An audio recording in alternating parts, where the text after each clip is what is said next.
Bonjour les amis, un Québécois aux Philippines, Yves. Je vais faire une vidéo que j'ai probablement faite dans le passé, mais que je suis sûr que certains de mes abonnés et nouveaux abonnés n'ont pas vu. Alors, je vais vous donner 7 raisons pourquoi j'ai choisi les Philippines.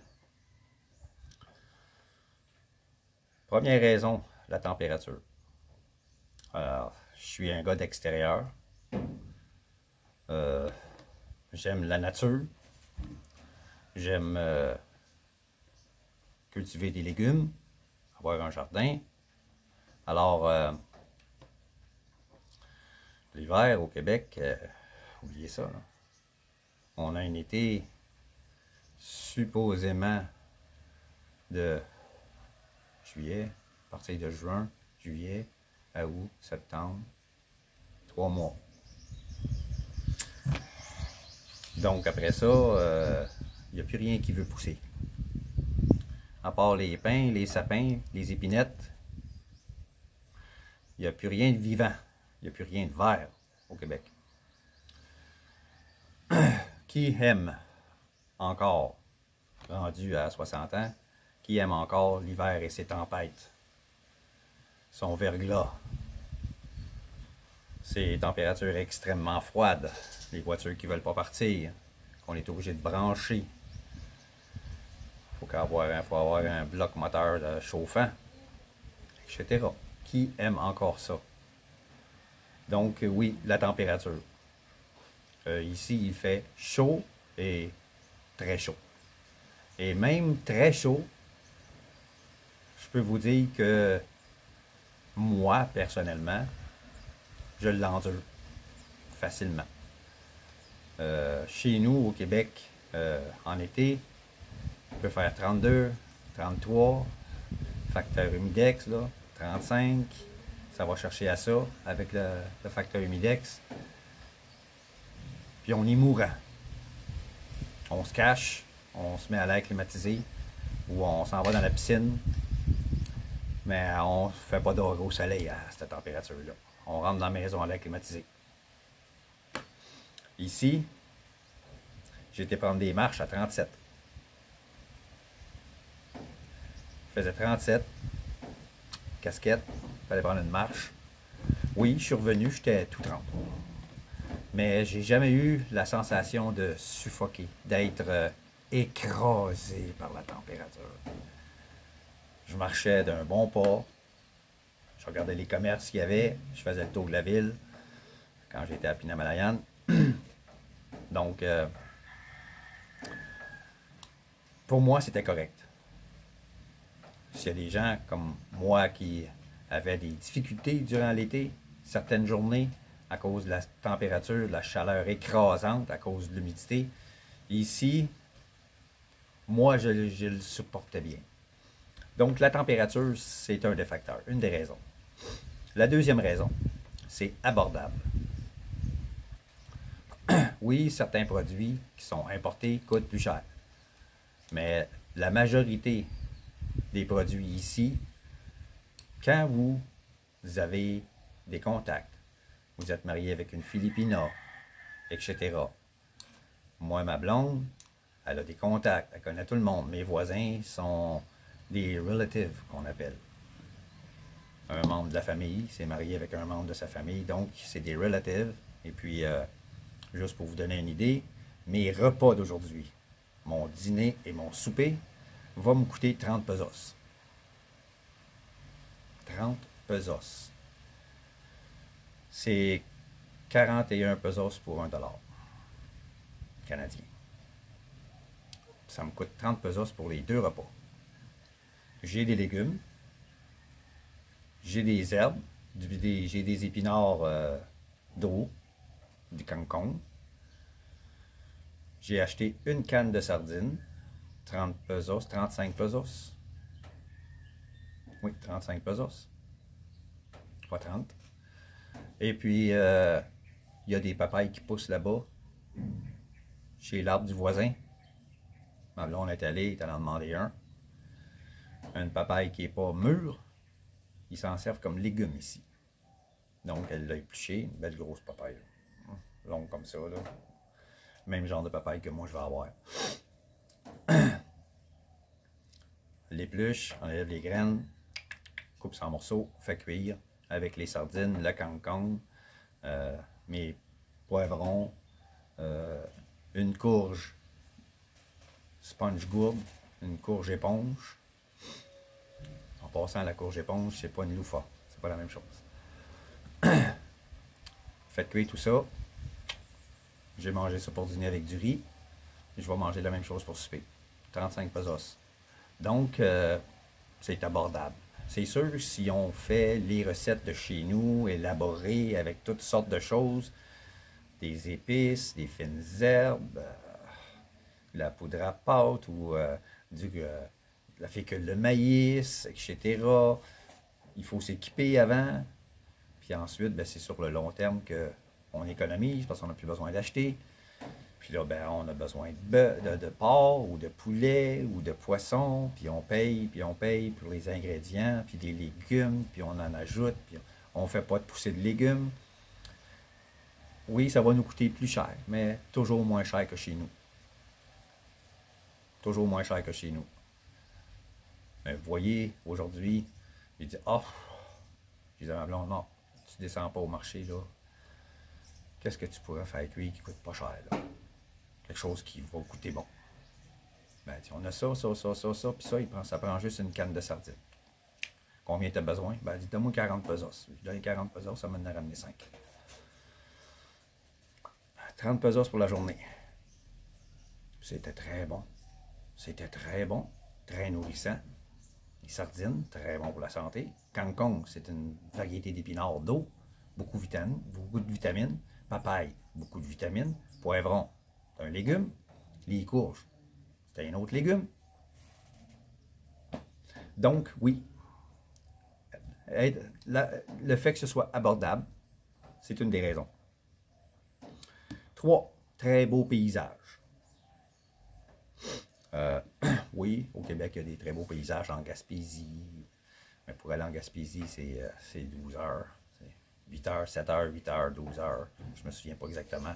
Je sais que c'est long, s'il vous plaît. À partir de Montréal. À partir de la rive nord de Montréal, c'est un petit peu plus. Donc, pour voir des beaux paysages, des très beaux paysages, voir la plage, etc. Ici, je prends le chemin là, je m'en vais par là. Je tombe sur le chemin ciment. Je traverse l'autoroute. Je m'en vais encore un autre presque 10 minutes. Fait que c'est à peu près à 20 minutes d'ici. J'arrive à un port. De chaque côté, il y a des bateaux. Je m'en vais un petit peu plus loin, il y a des plages. Puis Namalayan, c'est la même chose. Dans le barangay à ma blonde, je m'en vais là. Je vais aller prendre j'ai dit, je m'en vais prendre une marche à la plage. Ah, OK. 5 minutes. En marchant. 5 minutes, j'arrive à la plage. L'océan est là. À m'attend. Donc, c'est proche. Je suis pas un gars de plage. Il y a beaucoup de gens qui viennent ici en vacances, puis c'est pour la plage, la plage, la plage. C'est la même chose. Ils viennent ici pour la même chose que quand ils allaient à Cuba. Mais il y a beaucoup plus que ça à voir. Beaucoup plus que ça. Hier, j'ai pris une marche, juste pour le fun. C'était plate, puis j'avais pas envie de faire de vlog. J'avais fait mon travail dans le jardin, puis sur la terre, tout ça. Je suis allé prendre une marche. Je suis allé sur la route en ciment, là, juste en face. J'étais obligé de faire le tour. Parce que là, c'est mon champ, puis ensuite, la rivière, etc. Je me suis assis sur un bloc de ciment. Je regardais la maison de loin, avec le champ de riz, tout en face de moi. Les vaches, les aigrettes, des grues blanches, toutes sortes d'oiseaux. En arrière de moi, c'était la même chose, c'était des champs de riz aussi.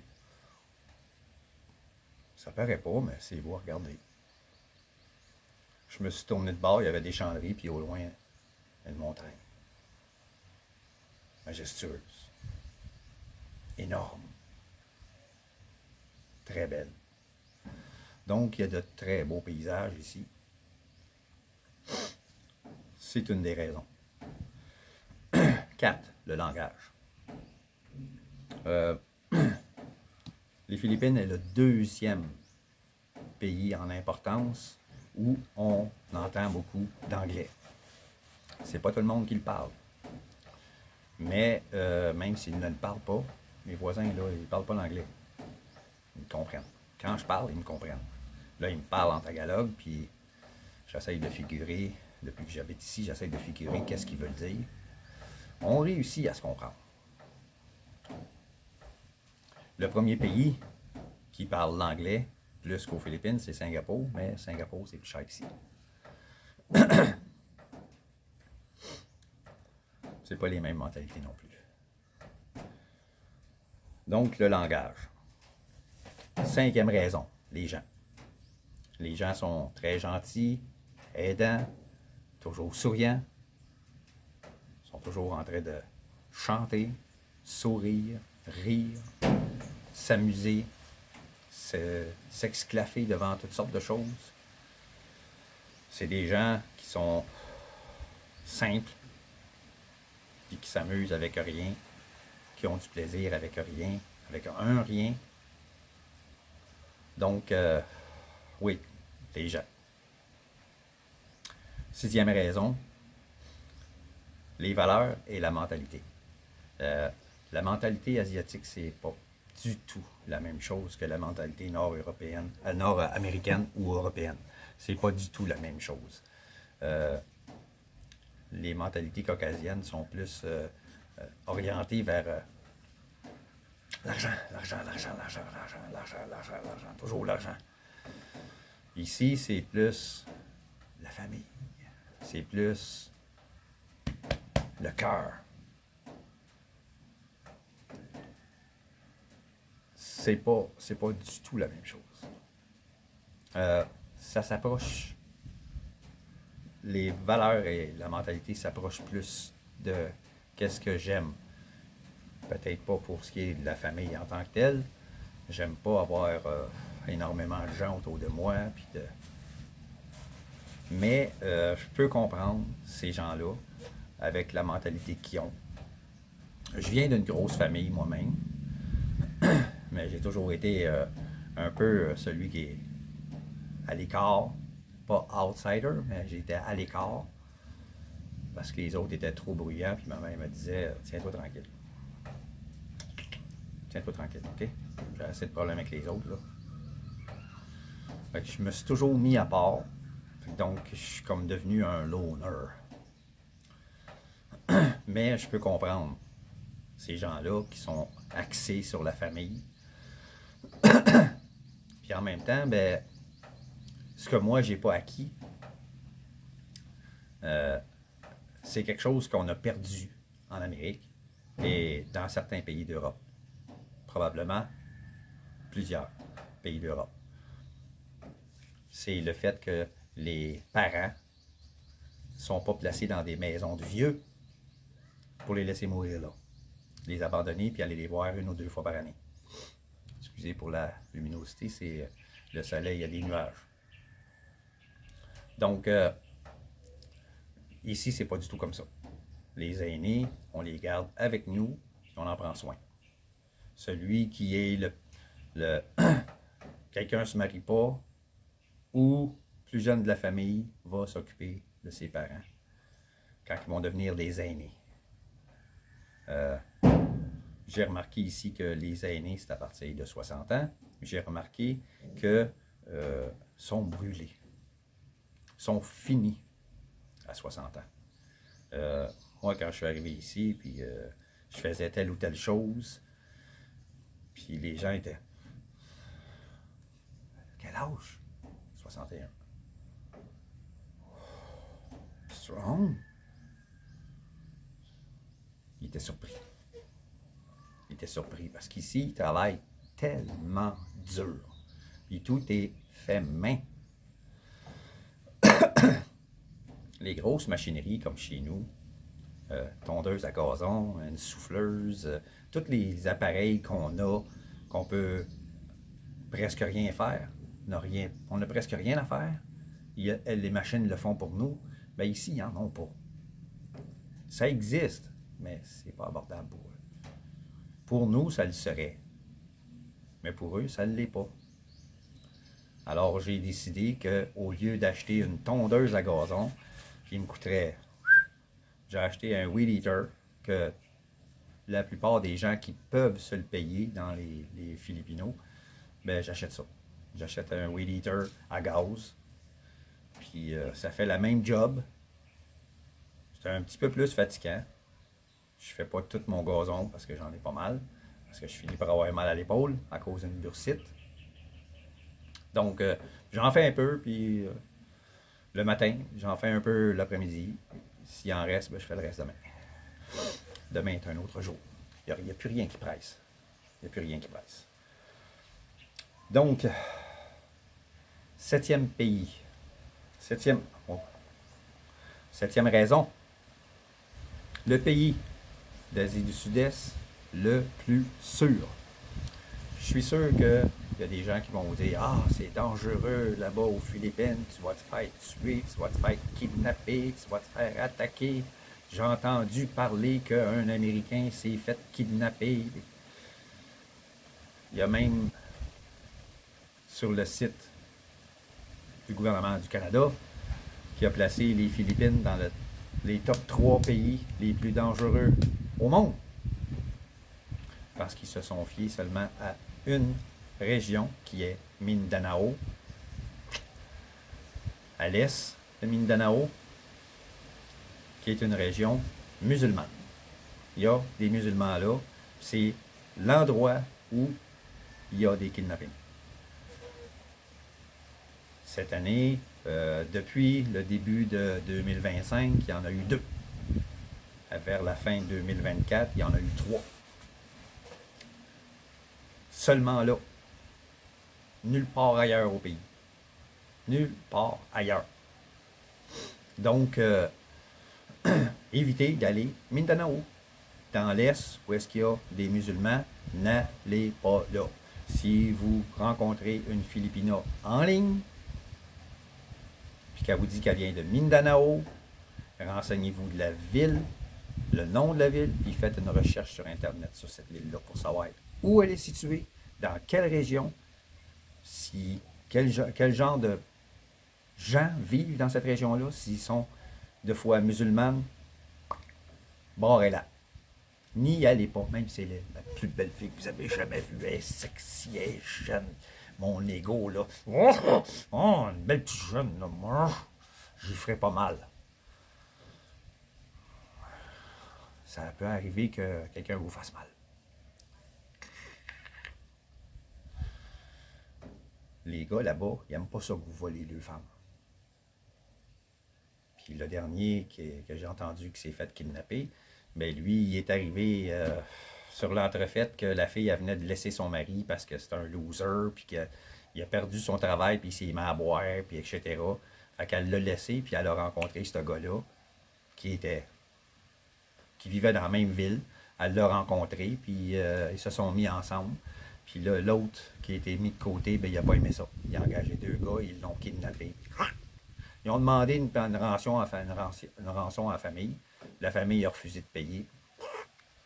Ils l'ont tué, puis ils l'ont droppé dans l'eau. Ils se sont fait attraper. Mais le pauvre foreigner, il est mort. De petite jeune fringante. Il y en a partout, des petites jeunes fringantes aux Philippines. Partout, partout, partout, partout. Évitez Mindanao et vous n'aurez pas de problème. Vous n'aurez pas de problème. Moi, ici, là, je suis dans Mindoro, oriental. J'ai jamais eu de problème. Jamais. Gardez vos yeux fixes là, en avant de vous. Vous marchez sur la rue avec votre blonde. Alors, regardez pas les autres femmes, puis vous n'aurez pas de problème avec la vôtre. Puis si vous ne volez pas la femme d'un autre, vous n'aurez pas de problème. C'est tout simple. C'est simple de même. Renseignez-vous sur la Filipina que vous allez rencontrer. Si elle n'a pas un ex récent, surtout si elle était mariée avec lui, si elle a eu des enfants avec lui, si c'est récent, évitez. Vous n'aurez pas de problème. C'est le pays d'Asie du Sud-Est le plus sûr. Le taux de criminalité ici, aux Philippines, est plus bas qu'aux États-Unis, et même plus bas qu'au Canada. L'année passée, 7 meurtres de foreigners sur les milliers qui vivent ici. Il y en a plusieurs milliers qui vivent aux Philippines. La plus grosse population de foreigners est à Manila. Il y a beaucoup de gens qui peuvent penser que c'est Cebu puis Negros. À cause qu'il y a beaucoup de vlogueurs là. Il y a très peu de vlogueurs à Manille. Mais la plus grosse population, c'est Manila, sur l'île, qui est sur l'île de Luzon. Puis alentour de Manila, il y a beaucoup de foreigners aussi. Donc l'île de Luzon est l'endroit où est-ce qu'il y a le plus de foreigners. Puis il n'y a jamais eu de problème. J'ai jamais entendu parler de problème là-bas. Les foreigners qui ont été tués, c'est tout au sud. Donc, pays d'Asie du Sud-Est le plus sûr, gardien de sécurité partout, partout, partout, c'est fou. Au début, j'étais surpris. J'ai été surpris les premiers temps que je suis arrivé à Manille. Partout où j'allais, centre d'achat, gardien de sécurité, banque, gardien de sécurité, certains restaurants, gardien de sécurité. J'allais Mike's. C'est-tu un Mike's, le restaurant que j'ai vu? C'est-tu un Mike's? En tout cas, c'est un restaurant de pizza qu'on a chez nous. Gardien de sécurité à la porte. Les Jollibee, gardien de sécurité. Poulet frit Kentucky, McDonald's, Wendy's, gardien de sécurité à la porte. Ils vous ouvrent la porte. Ils ont tout un 12, eux autres. Ils ont tout un 12. S'il y a quelqu'un qui a le malheur de rentrer là avec un gun pour faire un hold-up, il est mort. Ça va sûrement être un Filipino, désespéré. J'ai jamais entendu parler que c'est arrivé. Je regarde les nouvelles d'ici, j'entends jamais parler de ça. J'entends parler de dealers de drogue dans le sud. Il y a des dealers de drogue dans ce coin-là. Ils se font arrêter, transport parce qu'ils transportent de la drogue, ils importent de la drogue, puis ils vendent ça sur le marché. Je pourrais même ajouter un extra. Ici, le pot, c'est pas légal.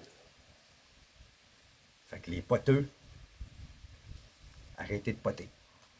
Si vous venez ici, la drogue, c'est illégal. Point final. Il n'y a pas de question de consommation personnelle ou de... Non. Vous pouvez en trouver. Mais si vous vous faites prendre, 2 ans de prison ferme. Il n'y a pas de libération conditionnelle, ça. Même si vous êtes le plus gentil des prisonniers. C'est 2 ans ferme. Puis pensez pas avoir une cellule avec une toilette, puis une douche, puis une TV, puis l'Internet, toute la kit. Ça va être une salle commune avec 40 gars, couchés sur le plancher, en terre battue. Vous allez manger du porridge, de la giblotte. 2 fois par jour. Oubliez les œufs, puis le bacon, puis les petites patates rôties là, au déjeuner. Là, oubliez ça. Donc, pas de drogue. C'est une autre raison. Moi, ça m'a fait suer carrément quand Trudeau a légalisé la drogue. J'ai dit, cet imbécile-là, il vient de foutre en l'air 2 générations. C'est pas compliqué. Les 2 prochaines générations, capote. Avant que les gens se rendent compte là, que ce que lui a fait, c'est une imbécilité profonde. C'est un débile profond. Il vient de foutre en l'air 2 générations, sûr et certain. Donc, j'étais très content d'apprendre qu'ici, la drogue est interdite. Essayez même pas d'en passer à la douane de quelque façon que ce soit. Ils ont des chiens sniffeurs. Ils vont vous sniffer le cul. Puis si vous n'avez dans la bedaine, ils vont le sentir. Les chiens sont entraînés solides. C'est des chiens pareils comme le mien. Des bergers belges malinois. Ils ont le nez fin, s'il vous plaît. Mon chien, il sent les serpents de loin. Il jappe, il lâche juste un jappe. Ouf! Et là, je vais voir, il regarde en direction là-bas. Il y a quelque chose, je vois quelque chose bouger dans le gazon. Ah, il y a un serpent là. Il l'a senti. Ils ont le nez fin solide. Donc, la drogue, c'est... On oublie ça, là. On oublie ça, même transporter des graines pour en faire pousser. Le chien va le sentir dans vos bagages. D'un, vos bagages sont scannés. Si vous transportez des graines, j'en ai amené des graines du Canada, capote. Il n'y en a pas une qui pousse. Le scan est tellement fort pour scanner vos bagages que ça détruit les graines. Il n'y a rien qui a poussé des graines que j'ai apportées. Rien, rien, rien, rien. Donc, si vous apportez des graines de pot, probablement qu'ils vont être brûlées par le scan. Puis, ils vont les voir avec le scan. Puis après ça, ils vont vous passer au sniff. Le chien va sniffer les graines. Vous allez être retourné, banni. À vie. Donc, tenez-vous tranquille. Oubliez ça. Ben, c'est tout pour aujourd'hui. C'était les 7 raisons pour lesquelles j'ai choisi de venir vivre aux Philippines. Et puis, regardez bien la prochaine vidéo. Ça va être intéressant pour les investisseurs. S'il y en a qui s'intéressent. Donc, si vous êtes nouveau sur la chaîne, abonnez-vous. Et puis, likez mes vidéos, partagez avec vos amis. Si vous avez des questions, ne vous gênez pas. Tout ce qui concerne le tourisme, oubliez-moi. Je ne suis pas venu ici en touriste. Je ne suis pas venu ici pour les plages, puis la plongée sous-marine, puis le snorkeling, puis ces choses-là. Je suis venu ici pour vivre et être autosuffisant avec ma terre. Si vous avez des questions par rapport aux gens, les mentalités, le téléphone, Internet, etc., ça, oui, je connais. Posez vos questions, ne vous gênez pas, ça va me faire un plaisir de vous répondre. Sur ce, les amis, un Québécois aux Philippines, Yves, je vous salue et à la prochaine.